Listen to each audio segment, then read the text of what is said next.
Did you seriously think that you were going to get a good villain in the game Captain Toad Treasure Tracker? Of course not, and here we have someone so bad at the job that he makes Helmarock King look like Ganondorf. Wingo, the Psychic Raven. As you saw in the video, Wingo is actually psychic and has all of the stereotypical abilities, yet uses none of them to just toss Captain Toad off a mountain or throw a boulder into his gormless face. Hell, he doesn't even use the powers that throw off Toadette, who is clinging to his necklace for all of her lives.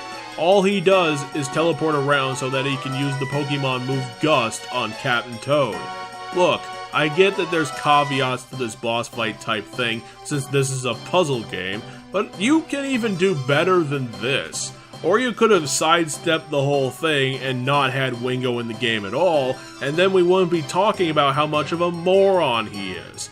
At least he gets a bit smarter in the actual combat portion of his fights. He uses Gust again on Toad, which does nothing to impede the player since Toad's walking is actually stronger than his wind.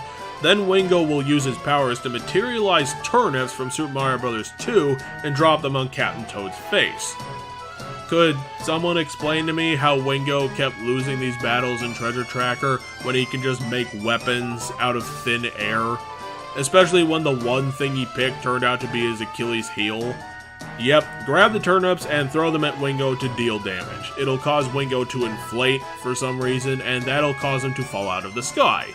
The other thing to remember about this fight is looking at it broad strokes, Wingo isn't actually the bad guy. He didn't want to kidnap Toadette or Captain Toad. They just held on to shiny things he was grabbing for way too long and ended up getting carried along with his ride. Wingo is a bird. You can't get vengeance on a bird for doing bird things. That would be like kicking a dog for licking its balls. What else did you expect Wingo to do? Plus, what's Captain Toad's deal in this whole game other than rescuing his really stupid lady friend, who would have been way better off just letting go of the Power Star and not being in this dire situation in the first place? Does he just want the gold that the country can offer? Where's all this money he's tracking going to? Is he just building the Scrooge McDuck money pile that he's dreamed of? So is this how it is? Wingo accidentally takes Captain Toad or Toadette because they stupidly hung on to the thing he was taking, and because of that both of them decide to attempt Wingo's murder and then steal his entire gold pile to finish the karmic backlash? When you think of it like that, who's the bigger douchebag in all of this?